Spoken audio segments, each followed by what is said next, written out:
નમસ્કાર વિદ્યાર્થી મિત્રો.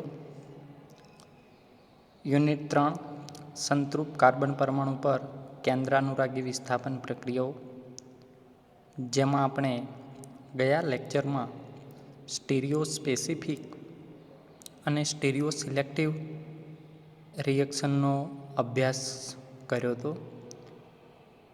સ્ટીરિયો સિલેક્ટિવ રિએક્શનની અંદર આપણે જોયું હતું કે કોઈ પણ પ્રક્રિયક જે છે એ સ્ટીરિયો આઇસોમર હોય કે ન હોય, પરંતુ જે પ્રોડક્ટ મળે છે એ આપણને સ્ટીરિયો આઇસોમેરિઝમ જે છે ઓપ્ટિકલ એન્ડ જિયોમેટ્રિકલ તો એ મળશે. એટલે કે reagent may or may not have stereoisomerism but product is stereoisomerism. એટલે કે જે પ્રોડક્ટ જે છે એ કાં તો જિયોમેટ્રિકલ આઇસોમેરિઝમ હશે યા ઓપ્ટિકલ આઇસોમેરિઝમ. જ્યારે સ્ટીરિયો સ્પેસિફિકની અંદર આપણે જોયું હતું કે કોઈ પણ પ્રક્રિયા થાય છે સ્ટીરિયો આઇસોમરની, તો એની અંદર જે જિયોમેટ્રિકલ આઇસોમેરિઝમ હોય છે એ ઓપ્ટિકલ આઇસોમેરિઝમની અંદર રૂપાંતર પામતા હોય છે. એટલે કે મેસો યા રેસેમિક મિક્સરની અંદર આપણને જોવા મળતા હોય છે. ઓકે, તો આ પ્રકારની આપણે stereo selective and stereo specific reaction જોઈ હતી. હવે આ લેક્ચરની અંદર આપણે બહુ જ અગત્યનો કોન્સેપ્ટ ભણીએ, જે તમે અગાઉ ભણી ગયા છો, પણ અહીંયા આગળ હું એનું પૂરેપૂરું પુનરાવર્તન કરું છું. આપણે જે SN1, SN2, E1, E2, E1CB આ પ્રકારની બધી પ્રક્રિયાઓ જોઈ. અહીં આગળ હું દરેકનું એકબીજા સાથે કમ્પેરિઝન કરું છું કે જેથી કરીને અગાઉના લેક્ચરની અંદર તમને જ્યાં બી મિસઅન્ડરસ્ટેન્ડિંગ થયું હોય ત્યાં આગળ તમે આ લેક્ચરથી કોન્સેપ્ટ ક્લિયર કરી શકશો. તો સૌપ્રથમ આપણે જોઈએ comparison of SN1 and SN2. જો કે આ પ્રશ્ન આપણે એસાઇનમેન્ટની અંદર પણ મૂકેલો છે, પણ તમારે આ રીતે દર્શાવવાનો નથી. એને તમારે થોડુંક ડિસ્ક્રિપ્ટિવ લખાણ લખવાનું છે. હવે SN2 અને SN1 રિએક્શન છે, તો તમે જાણો છો કે SN2 રિએક્શન જે છે એનું ફૂલ ફોર્મ શું થશે? Substituted nucleophile bimolecular reaction. અને આ જે છે એ સબસ્ટિટ્યુટેડ ન્યુક્લિયોફાઇલ યુનિમોલેક્યુલર રિએક્શન, અથવા તો તમે યુનિમોલેક્યુલર ન્યુક્લિયોફિલિક સબસ્ટિટ્યુશન રિએક્શન પણ કહી શકો. એક આણ્વીય કેન્દ્રાનુરાગી વિસ્થાપન પ્રક્રિયા અને બીજી છે દ્વિઆણ્વીય કેન્દ્રાનુરાગી વિસ્થાપન પ્રક્રિયા. જે SN2 પ્રક્રિયા છે, તો આ જે SN2 પ્રક્રિયા છે એ વન સ્ટેપ જે છે. ઓકે, તમે એમની મિકેનિઝમ યાદ કરો કે SN2 પ્રક્રિયા ઘણી વખત સ્ટુડન્ટને આ બંનેની અંદર જ કન્ફ્યુઝન થતું હોય છે કે SN2 હોય એટલે 2 સ્ટેપની અંદર થાય, કારણ કે ઉપર 2 લખેલું છે એટલે, અને SN1 છે એટલે એ 1 સ્ટેપની અંદર પ્રક્રિયા થતી હોય. તો અહીં આગળ જે 1 અને 2 છે એ એના અનુસંધાને નથી કે પ્રક્રિયા કેટલા તબક્કામાં થાય છે કે પ્રક્રિયાનો ઓર્ડર કયો છે. આ જે છે એ યુનિમોલેક્યુલર અને બાયમોલેક્યુલર એના માટે એ નંબર્સ વપરાયેલા છે. એટલે SN2 પ્રક્રિયા જે છે એ 1 સ્ટેપ મિકેનિઝમ છે. 1 સ્ટેપ મિકેનિઝમ એટલે એક જ તબક્કાની અંદર થાય છે. તમે કોઈ પ્રાઇમરી આલ્કાઇલ હેલાઇડનું ઉદાહરણ લઈ લો અને એની કેન્દ્રાનુરાગી પ્રક્રિયક સાથે પ્રક્રિયા કરાવી અને જે નિપજ મળતી હોય છે તો આ જે પ્રક્રિયા છે એ પ્રક્રિયા કઈ થશે? વન સ્ટેપ મિકેનિઝમ થાય છે.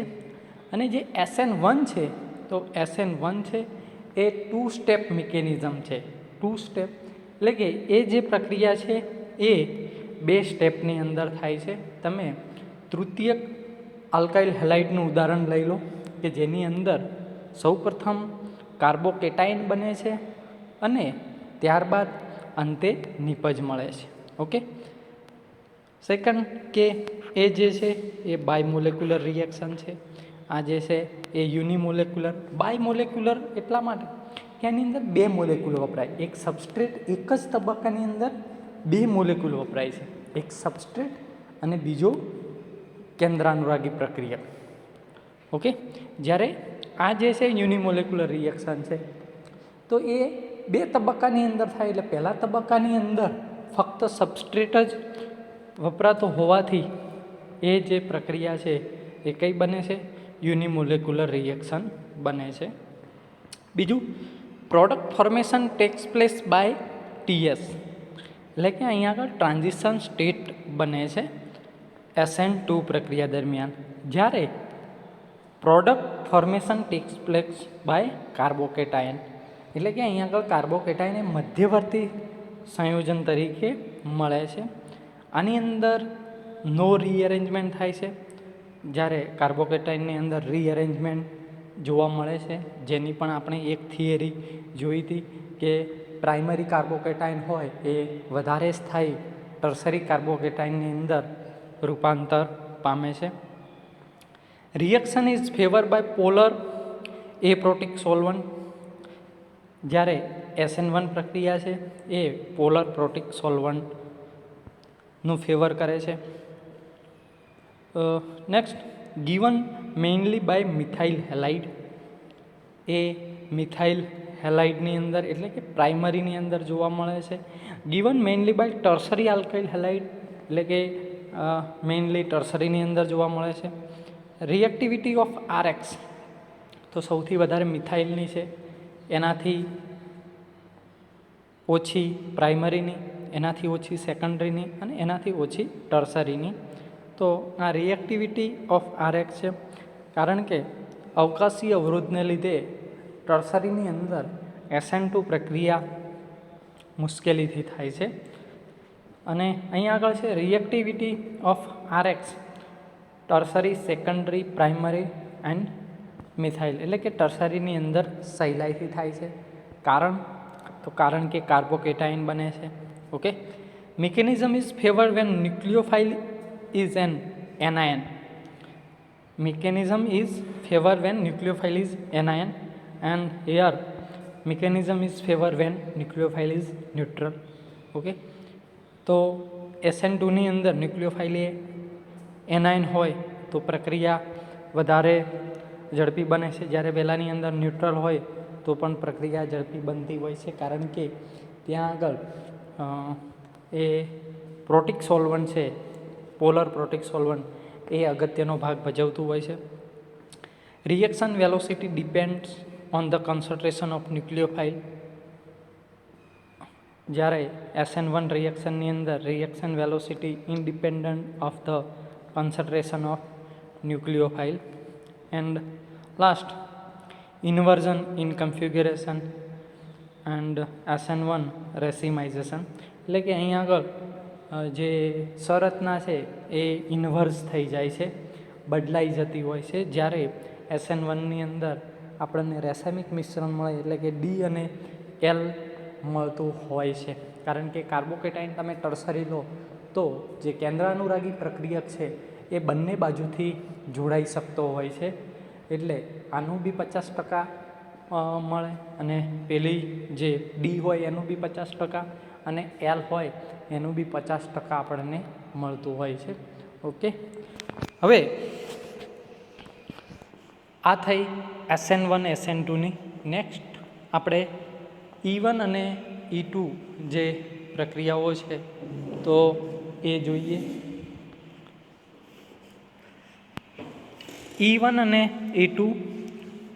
E1 જે પ્રક્રિયા છે એ 2 સ્ટેપ પ્રોસેસ છે, જ્યારે E2 પ્રક્રિયા છે એ વન સ્ટેપ પ્રોસેસ છે. જે રીતે SN1 જે છે એ 2 સ્ટેપ પ્રોસેસ હતી, એવી જ રીતે E1 છે એ પણ 2 સ્ટેપ પ્રોસેસ છે. અહીંયા આગળ સૌપ્રથમ જે હેલોજન છે એ દૂર થાય છે અને કાર્બોકેટાયન બને છે. ત્યારબાદ H+ દૂર થઈ અને અંતે આપણને વિલોપન નિપજ આપે છે. જ્યારે E2ની અંદર બેઝ દ્વારા H એ લઈ અને વિલોપન નિપજ મળતી હોય છે. એટલે કે E1 અને E2 જ્યારે SN1 અને SN2, તો બંનેની અંદર તફાવત એટલો કે ત્યાં આગળ કેન્દ્રાનુરાગી પ્રક્રિયક એટલે કે ન્યુક્લિયોફાઇલ યુઝ થાય છે, જ્યારે અહીંયા આગળ બેઝ છે એ યુઝ થાય છે. ત્યારબાદ સેકન્ડ વન છે રિએક્શન ઇન્ટરમીડિયેટ ઓર ટ્રાન્ઝિશન સ્ટેટ.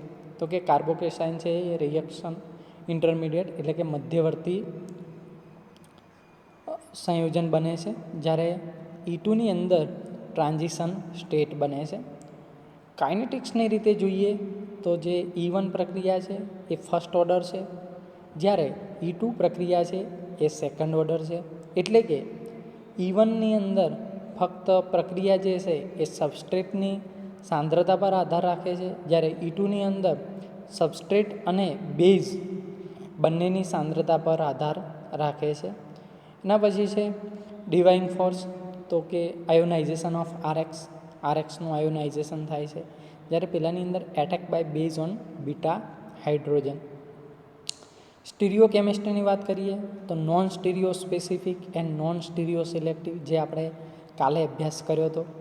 જ્યારે આ પ્રક્રિયા છે એ stereo selective and also stereo specific reaction છે. રિજિયો સિલેક્ટિવિટીની વાત કરીએ તો આ સેટજેફના રૂલનું પાલન કરે છે, જ્યારે E2 પ્રક્રિયા છે એ સેટજેફ અને હોફમેન બંનેની પ્રક્રિયાનું પાલન કરે છે. રીએરેન્જમેન્ટ આની અંદર કોમન છે, જ્યારે E2ની અંદર નો રીએરેન્જમેન્ટ, સિવાય કે એલાઇલિક. જે આ રિએક્શન છે એ SN1 પ્રક્રિયા પ્રમાણે થતી હોય છે. E2 જે છે એ SN2 પ્રક્રિયા પ્રમાણે થતી હોય છે.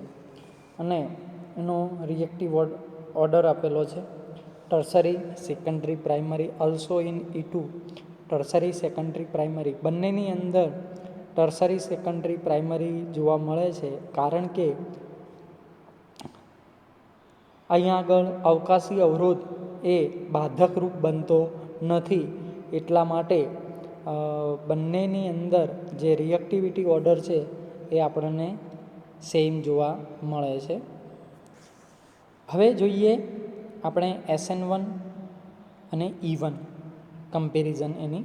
તો આપણે SN1 અને E1 પ્રક્રિયા જે છે તો એનો આપણે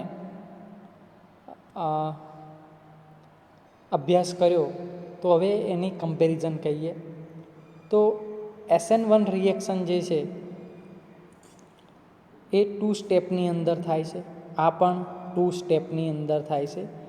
રિએજન્ટ અહીંયા આગળ છે તો કે solvent and weakly basic reagent of low concentration, અને અહીંયા આગળ પણ વીક બેઝ યુઝ થાય છે.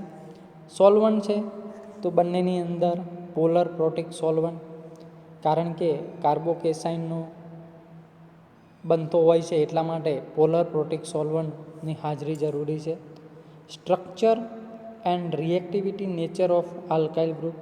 તો કે tertiary, secondary, primary. Also in E1 tertiary, secondary and primary. Kinetics રીતે આ ફર્સ્ટ ઓર્ડર રિએક્શન છે SN1. એ જ રીતે E1 જે છે એ પણ ફર્સ્ટ ઓર્ડર છે, કારણ કે ફક્ત સબસ્ટ્રેટની સાંદ્રતા પર જ બંને આધાર રાખે છે. સ્ટીરિયો કેમિસ્ટ્રી તો SN1ની અંદર આપણે જોયું રેસેમાઇઝેશન એન્ડ પાર્શિયલી ઇન્વર્ઝન અકર, એટલે કે જે શરૂઆતની પ્રોડક્ટ હોય છે એના કરતાં શરૂઆતનું જે રિએક્ટન્ટ હોય એના કરતાં જે પ્રોડક્ટ મળે છે એ આપણને ઇન્વર્ઝન મળે છે. અહીં આગળ નોન સ્ટીરિયો સ્પેસિફિક, એટલે કે ત્યાં આગળ સ્ટીરિયોકેમિસ્ટ્રી કોઈ જોવા મળતી નથી. તો આ વાત થઈ comparison between SN1 and SN2. Okay, આ બધા જે મુદ્દા છે અથવા આ બધી જે થિયરી છે તમને જે તમે જ્યારે SN1, SN2, E1, E2 આ બધું જ્યારે તમે અભ્યાસ કરશો ત્યારે એમને કઈ રીતે અલગ પાડવા, તો એના માટે આ તમને બહુ જ ઉપયોગી થશે. એ જ રીતે comparison between SN2 and E2. તો SN2 રિએક્શન જે છે એ વન સ્ટેપ રિએક્શન છે. એ જ રીતે E2 છે એ પણ વન સ્ટેપ રિએક્શન છે, કારણ કે એક જ તબક્કાની અંદર પ્રક્રિયા થતી હોય છે. અહીંયા આગળ સ્ટ્રોંગ ન્યુક્લિયોફાઇલ વપરાય છે. સ્ટ્રોંગ ન્યુક્લિયોફાઇલ એટલા માટે કારણ કે અહીંયા આગળ કાર્બોકેસાઇન બનતો નથી, એટલે સ્ટ્રોંગ ન્યુક્લિયોફાઇલનો યુઝ થશે. તો જે સ્ટ્રોંગ ન્યુક્લિયોફાઇલ છે એ પ્રક્રિયક રિએજન્ટ ઉપર એટક કરે ત્યારે એ જ દરમિયાન હેલોજન આયન છૂટો પડતો હોય છે એનાથી વિરુદ્ધ બાજુથી. એટલે જેટલો સ્ટ્રોંગ ન્યુક્લિયોફાઇલ હશે એટલો સામે જે હેલોજન જે છે, હેલાઇડ જે છે એ સરળતાથી Cl હોય કે Br હોય, ઓકે, તો આ પ્રકારના હેલોજન એ સરળતાથી છૂટા પડતા હોય છે. એ જ રીતે E2 છે એ પણ સ્ટ્રોંગ બેઝની હાજરીમાં થતી હોય છે, કારણ કે એક જ તબક્કાની અંદર પ્રક્રિયા થવાથી એ જે છે એ બીટા હાઇડ્રોજન છે એના ઉપર એટેક કરતો હોય છે. એટલે સ્ટ્રોંગ બેઝ હોય તો પ્રક્રિયા ઝડપથી બનતી હોય છે. સોલ્વન્ટની વાત કરીએ તો આ પોલર એપ્રોટિક સોલ્વન્ટ છે. E2ની અંદર એ સેમ પોલર એપ્રોટિક સોલ્વન્ટ છે. Structure and reactivity nature of alkyl group. તો SN2 પ્રક્રિયા છે એ પ્રાઇમરીની અંદર સરળતાથી થાય, સેકન્ડરીની અંદર મુશ્કેલી થાય છે, અને ટર્સરીની અંદર એના કરતાં પણ મુશ્કેલીથી, કારણ કે અહીંયા આગળ ટર્સરીની અંદર અવકાશી અવરોધ જે છે એ બાધક રૂપ બનતો હોય છે. જ્યારે E2 પ્રક્રિયા છે એલિમિનેશન રિએક્શન, એની અંદર આ પ્રકારનો અવરોધ કોઈ બાધક રૂપ બનતો નથી. કાઇનેટિક્સની રીતે વાત કરીએ તો જે રેટ છે એ સબસ્ટ્રેટ અને ન્યુક્લિયોફાઇલ બંને પર આધાર રાખે છે, એટલે કે સેકન્ડ ઓર્ડર પ્રક્રિયા થાય છે. સેમ E2ની અંદર પણ જે રેટ છે એ સબસ્ટ્રેટ અને ન્યુક્લિયોફાઇલ બંને પર આધાર રાખતો હોવાથી એ સબસ્ટ્રેટ અને બેઝ પર આધાર રાખતો હોવાથી એ પણ સેકન્ડ ઓર્ડર રિએક્શન છે. સ્ટીરિયો સ્પેસિફિસિટીની વાત કરીએ તો SN2 રિએક્શન છે એ ઇન્વર્ઝન પ્રોડક્ટ આપશે. ઓકે, જ્યારે E2 જે છે stereo specific usually anti elimination tax place. આપણે લાસ્ટ લેક્ચરની અંદર એલિમિનેશન નહીં પણ એડિશન રિએક્શન જોઈ હતી, સીન એડિશન અને એન્ટી એડિશન. તો એવી જ રીતે એલિમિનેશનની અંદર એન્ટી એલિમિનેશન એટલે કે એકબીજાના સામસામે જે સમૂહ અથવા પરમાણુ આવેલા હોય તો એ દૂર થતા હોય છે. And in pyrolytic elimination the elimination is seen, એટલે તો કે એક જ બાજુથી દૂર થતા હોય છે. ઓકે, તો આ થઈ વાત comparison between SN2 and E1. Okay, હવે લાસ્ટ વન જોઈએ, comparison between E1, E2 and E1CB. તમે E1CB પ્રક્રિયાનો પણ અભ્યાસ કરી ચૂક્યા. E1CB પ્રક્રિયા મીન્સ કે એલિમિનેશન, E મીન્સ એલિમિનેશન, 1 એટલે કે યુનિમોલેક્યુલર છે, અને CB એટલે કે કોન્જ્યુગેટેડ બેઝની હાજરીમાં થાય છે. તો આ પ્રક્રિયા જે છે એ કોન્જ્યુગેટેડ બેઝની હાજરીમાં થતી હોય છે. તો અહીં આગળ વાત કરીએ સ્ટેપ E1 અને E2ની અંદર તો આપણે અગાઉ જોયું એ પ્રકારે જ છે, પણ એની સાથે આપણે E1CB જે છે એને કમ્પેરિઝન કરતા જઈએ. તો E1 2 સ્ટેપ રિએક્શન છે, E2 1 સ્ટેપ છે.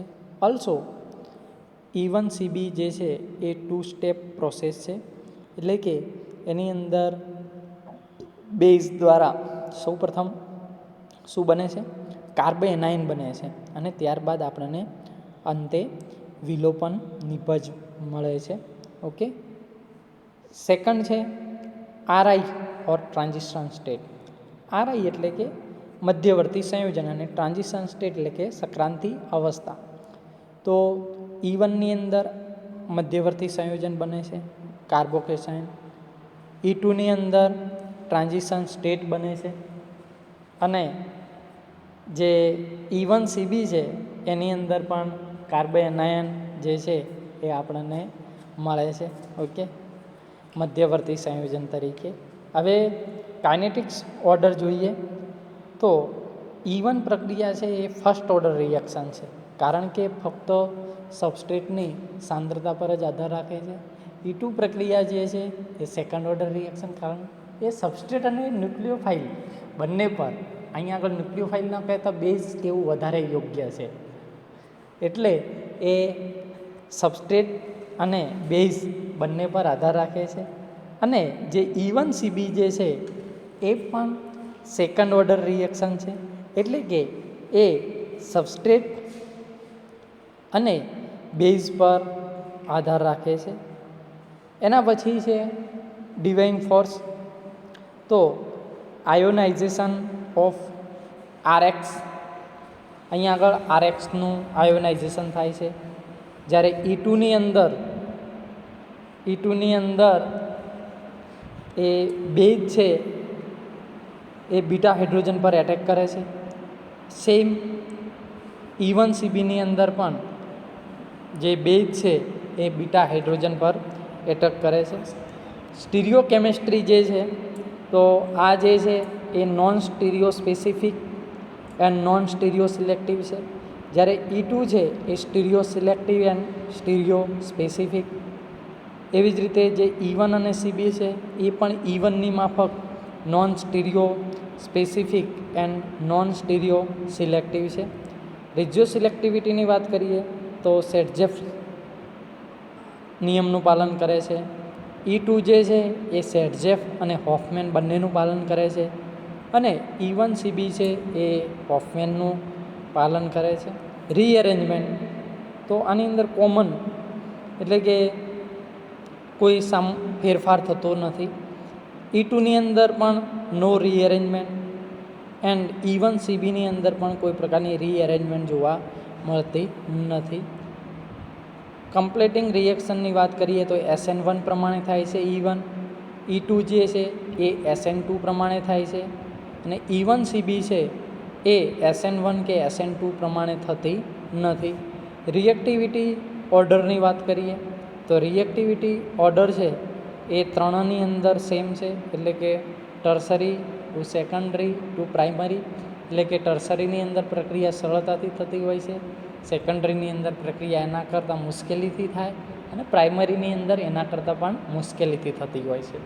કારણ કે ટર્સરીની અંદર પ્રક્રિયા થાય ત્યારે એની અંદરથી કાર્બોકેટાયન બનતો હોય છે, એટલે એ સ્થાયી નિપજ હોય છે. E2ની અંદર ટર્સરીની અંદર સરળતાથી થાય છે, કારણ કે એની અંદર અવકાશીય અવરોધ જે છે એ બાધકરૂપ બનતો નથી. ઓકે, સેમ E1CBની અંદર પણ પ્રક્રિયા એ પ્રકારે થાય છે. ઓકે, તો મિત્રો આપણે જે પ્રક્રિયાઓ હતી SN1, SN2, E1, E2 અને E1CB, આ પાંચે પાંચ પ્રક્રિયાઓ શું કહેવા માગે છે અને એનું આપણે કમ્પેરિઝન જોયું. તો એ તમને પર્ટિક્યુલર કોઈ પણ એક થિયરી તમારે સમજવી હશે તો આ વધારે ઉપયોગી થશે, અને ક્યાંક તમારે શોર્ટ ક્વેશ્ચન પણ આના ઉપરથી કરવા હશે તો તમને એ વધારે ઉપયોગી થશે. કારણ કે આ જે લેક્ચર છે એ તમને બુકની અંદર ક્યાંય જોવા મળશે નહીં, એટલે તમારે આ સ્લાઇડ જે છે એનો થોડો તમે અભ્યાસ કરજો અને એના ઉપરથી એનું કમ્પેરિઝન તમે જાતે કરવાનો ટ્રાય કરજો કે એની અંદર શું કમ્પેરિઝન છે. ઓકે, તો તમે સરળતાથી એ વસ્તુને સમજી શકશો.